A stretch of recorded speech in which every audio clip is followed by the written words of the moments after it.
ಶ್ರಾವಣ ಮಾಸದ ಪವಿತ್ರ ದಿನಗಳಲ್ಲಿ ಹಾವೇರಿ ಜಿಲ್ಲೆಯ ಹಾನಗಲ್ ಗ್ರಾಮ ದೇವತೆ ಶ್ರೀ ದ್ಯಾಮವ್ವ ದೇವಿ ದೇವಸ್ಥಾನದ ಲೋಕಾರ್ಪಣೆ ಹಾಗೂ ಕಳಸಾರೋಹಣ ಕಾರ್ಯಕ್ರಮಗಳು ಅತ್ಯಂತ ವಿಜೃಂಭಣೆಯಿಂದ ಜರುಗಲಿವೆ. ವರಮಹಾಲಕ್ಷ್ಮಿ ಹಬ್ಬ ಹಾಗೂ ಶ್ರಾವಣ ಮಾಸದ ಶುಭ ಸಂದರ್ಭದಲ್ಲಿ ಅಂದರೆ ಆಗಸ್ಟ್ 18, 19, 20ರಂದು 3 ದಿನಗಳ ಕಾಲ ಈ ಧಾರ್ಮಿಕ ಮಹೋತ್ಸವ ನಡೆಯಲಿದೆ ಎಂದು ದೇವಸ್ಥಾನ ಕಮಿಟಿ ಸದಸ್ಯರಾದ ರಾಜಣ್ಣ ಗೌಳಿ ತಿಳಿಸಿದ್ದಾರೆ. ಪೂಜಾ ವಿಧಿವಿಧಾನ ಕಾರ್ಯಕ್ರಮಗಳು ಸಹಿತ ಶ್ರೀ ವೇದಮೂರ್ತಿ ಶಂಕರಾಚಾರ್ಯ ಕಡ್ಲಾಸ್ಕರ್ ಅವರಿಂದ ಈ ಎಲ್ಲ ಅವರ ನೇತೃತ್ವದೊಳಗೆ ಧಾರ್ಮಿಕ ಕಾರ್ಯಕ್ರಮಗಳು ನಡೀತಾರೆ. ಹಾನಗಲ್ ಗ್ರಾಮ ದೇವತೆ ದೇವಸ್ಥಾನದ ಪಕ್ಕದಲ್ಲಿರುವ ಅಂಬೇಡ್ಕರ್ ಭವನದಲ್ಲಿ ಕರೆಯಲಾಗಿದ್ದ ಸುದ್ದಿಗೋಷ್ಠಿಯಲ್ಲಿ ದೇವಸ್ಥಾನ ಕಮಿಟಿಯ ಅಧ್ಯಕ್ಷರು, ಉಪಾಧ್ಯಕ್ಷರು ಹಾಗೂ ಕಮಿಟಿ ಸದಸ್ಯರು ಭಾಗವಹಿಸಿ ಶ್ರೀ ದ್ಯಾಮವ್ವ ದೇವಿಯ ವಿಶೇಷ ಪೋಸ್ಟರ್ ಬಿಡುಗಡೆಗೊಳಿಸಿದರು. ಬೇಕೂಣಿಯ ಧಾರ್ಮಿಕ ವಿಧಿವಿಧಾನಗಳು, ಕಳಸಾರೋಹಣ ಹಾಗೂ ಲೋಕಾರ್ಪಣೆ ಕಾರ್ಯಕ್ರಮಗಳು ಅದ್ದೂರಿಯಾಗಿ ನೆರವೇರಲಿದ್ದು, ಹಾನಗಲ್ ಸೇರಿದಂತೆ ಸುತ್ತಮುತ್ತಲಿನ ಸಮಸ್ತ ಭಕ್ತಾದಿಗಳು ಹೆಚ್ಚಿನ ಸಂಖ್ಯೆಯಲ್ಲಿ ಆಗಮಿಸಿ ದೇವಿಯ ಕೃಪೆಗೆ ಪಾತ್ರರಾಗಬೇಕಾಗಿ ಕಮಿಟಿ ಮನವಿ ಮಾಡಿದೆ. ವರದಿ ಮಯೂರಾಯ್ಕರ್, ಹಾನಗಲ್. ಇಲ್ಲಿ ತನಕ ಈಗೇನು ಸುಮಾರು ಈ ಹಿಂದಿನ ಅವಧಿಯಲ್ಲಿ ಸುಮಾರು 2.5 ಕೋಟಿಗಿಂತಲೂ ಹೆಚ್ಚಿಗೆ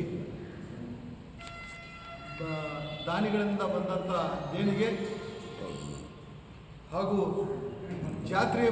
ಜಾತ್ರೆಯಿಂದ ಬಂದಂಥ ದೇಣಿಗೆಯಲ್ಲಿ ಸುಮಾರು 2 ಕೋಟಿಗೂ ಹೆಚ್ಚಿಗೆ ಹಣವನ್ನು ಖರ್ಚು ಮಾಡಿ ಸುಮಾರು ಒಂದು 70-75% ವರ್ಕ್ ಫಿಸಿಕಲಿ ಹಾಗೆ ವರ್ಕ್ ಆಗಿತ್ತು, ನಮಗೆಲ್ಲರಿಗೂ ಗೊತ್ತಿರೋ ವಿಚಾರ.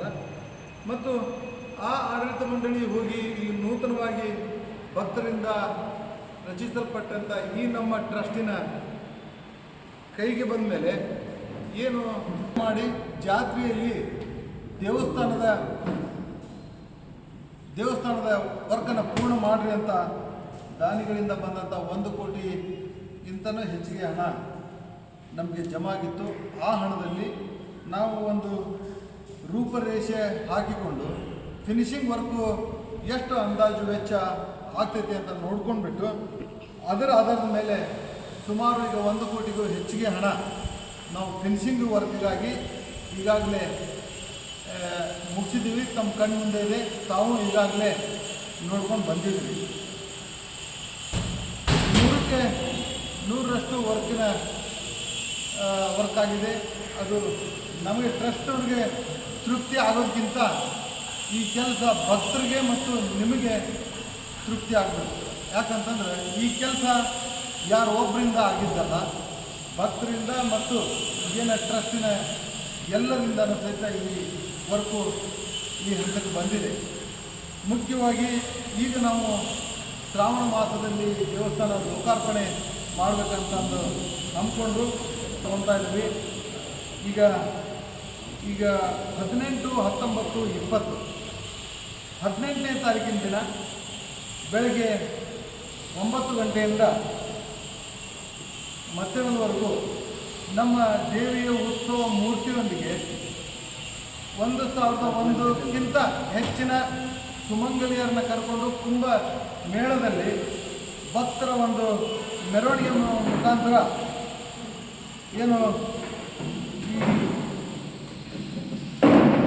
ಈಗೇನು 18ನೇ ತಾರೀಕಿಗೇನು ಮಹಿಳೆಯರು ಆಂದೋಲನ ನಮ್ಮ ಮುಂಚೆ ಇದು ಹೇಳ್ರಿ, ಒಟ್ಟು ದೇವಸ್ಥಾನಕ್ಕೆ ವೆಚ್ಚ ಎಷ್ಟಾಗೈತಿ?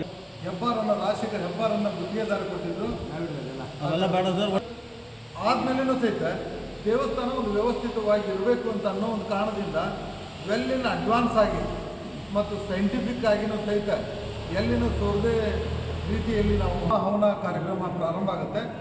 ಬೆಳಗ್ಗೆ 10ರಿಂದ ಉತ್ಸವ ಮೂರ್ತಿಯೊಂದಿಗೆ ಊರಿನ ಪ್ರಮುಖ ಬೀದಿಗಳಲ್ಲಿ ಗ್ರಾಮದೇವಿ ದೇವಸ್ಥಾನದಿಂದ ಈ KC ರೋಡ್ ಮುಖಾಂತರ ತಾರಕೇಶ್ವರ ಗುಡಿ ಮುಂದಿರ್ತಕ್ಕಂಥ ಸೋಮಾರ್ಪೇಟೆ ಮುಖಾಂತರ ಮತ್ತು ಮೇನ್ ರೋಡಿಗೆ ಬಂದು ಮೇನ್ ರೋಡಿಂದ ನಮ್ಮ ಪಾದಗಟ್ಟಿ ಮುಖಾಂತರ ಮತ್ತು ಇದಕ್ಕೆ ಬಂದು ಸೇರೋದು. ಮತ್ತು ಪ್ರತಿದಿನ 18, 19, 20, 3 ದಿನ ಭಕ್ತರಿಗೆ ಅನ್ನದಾಸೋಹ ಕಾರ್ಯಕ್ರಮವನ್ನು ಹಮ್ಮಿಕೊಂಡಿದ್ದೀವಿ. ಅನ್ನದಾಸೋಹ ಕಾರ್ಯಕ್ರಮ